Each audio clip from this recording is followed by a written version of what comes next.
అమరావతిలోని అసైన్డ్ భూముల విషయంలో సీఎం చంద్రబాబు మంత్రి నారాయణకు హైకోర్టులో ఊరట లభించింది. వైసీపీ ప్రభుత్వ హయాంలో ఇరువురుపై సీఐడీ నమోదు చేసిన కేసును హైకోర్టు ధర్మాసనం కొట్టేసింది. అసైన్డ్ భూముల్లో అవకతవకలు జరిగాయంటూ 2021 ఫిబ్రవరి 24న వైసీపీ నేత ఆళ్ల రామకృష్ణారెడ్డి సీఐడీకి ఫిర్యాదు చేశారు. ఫిర్యాదు ఆధారంగా అసైన్డ్ భూముల బదిలీ నిరోధక చట్టం ఐపీఈసీ సెక్షన్ల కింద చంద్రబాబు నారాయణపై గతంలో సీఐడీ ఎస్సీ/ఎస్టీ కేసు నమోదు చేసింది. ఆళ్ల రామకృష్ణారెడ్డి వేసిన పిటిషన్కు ఎలాంటి ఆధారాలు లేవంటూ సీఐడీ నమోదు చేసిన కేసును హైకోర్టు డిస్మిస్ చేసింది. ఇక ఇదే అంశంపై మరింత సమాచారం మా ప్రతినిధి జయప్రకాష్ అడిగి తెలుసుకుందాం. జయప్రకాష్, చెప్పండి, కేసు కొట్టివేతకు సంబంధించిన మరిన్ని వివరాలేంటి? ఈ రోజు హైకోర్టు ఇటు మాజీ అప్పుడు సీఎం గా ప్రతిపక్ష నేతగా ఉన్నటువంటి చంద్రబాబు, ఇప్పుడు సీఎం గా ఉన్నటువంటి చంద్రబాబు పైన కేసు నమోదు చేశారు. ఆయన అదేవిధంగా మాజీ మంత్రి నారాయణ పైన నమోదు చేసిన కేసును కొట్టివేస్తూ ఈరోజు హైకోర్టు ఉత్తర్వులు జారీ చేసింది. ఇందులో ప్రధానంగా చూసుకున్నట్లయితే వైకాపా ప్రభుత్వ హయాంలో అప్పుడు ఎమ్మెల్యేగా ఉన్నటువంటి ఆళ్ల రామకృష్ణారెడ్డి తన నియోజకవర్గంలో ఉన్నటువంటి దళిత రైతులకు అన్యాయం జరిగింది, వాళ్ళ దగ్గర ఉన్నటువంటి భూములను అన్యాయంగా లాక్కుంటున్నారు అనే విషయాన్ని ప్రస్తావిస్తూ పలువురు తమకు ఫిర్యాదు చేశారని, ఆ ఫిర్యాదు ఆధారంగా కొన్ని వివరాలను సేకరించి సిఐడికి ముందుగా ఫిర్యాదు చేశానని అప్పుడు తెలిపారు.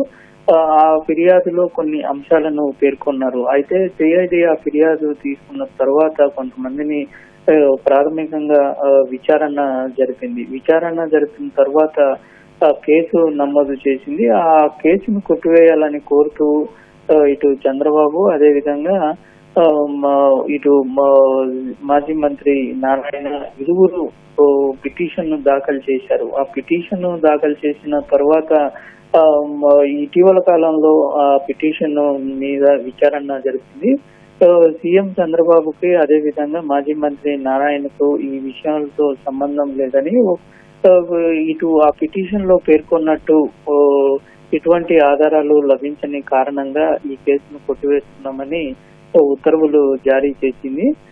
అయితే ఈ రాజధాని ప్రాంతంలో కొంతమంది దళిత రైతులకు ఆ అసైన్ భూములకు సంబంధించి అన్యాయం జరిగింది, వాళ్ళ నుంచి కొంతమంది ద్వారా బలవంతంగా లాక్కుంటున్నారు అనే ఆరోపణలతోటి అప్పుడు ఫిర్యాదు చేశారు. దాని మీద ఇటు సిద్ధార్థ లోత్రా సుప్రీంకోర్టు సీనియర్ న్యాయవాది పిటిషన్ల తరఫున వాదనలు వినిపించారు.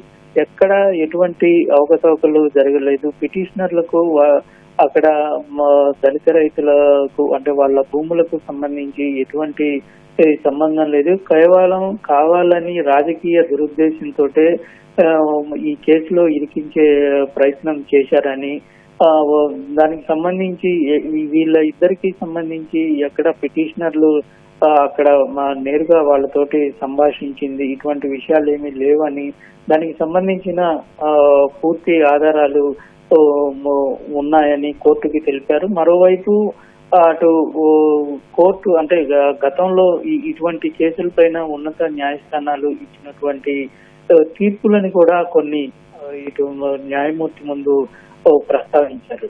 ఇదంతా వైకాపా హయాంలో అప్పుడు ఉన్నటువంటి ప్రభుత్వం వీళ్ళిద్దరిని రాజకీయంగా ఎదుర్కోలేక వాళ్ళని దెబ్బతీసే విధంగా ప్రయత్నించేందుకే ఈ కేసులు నమోదు చేశారని తెలిపారు.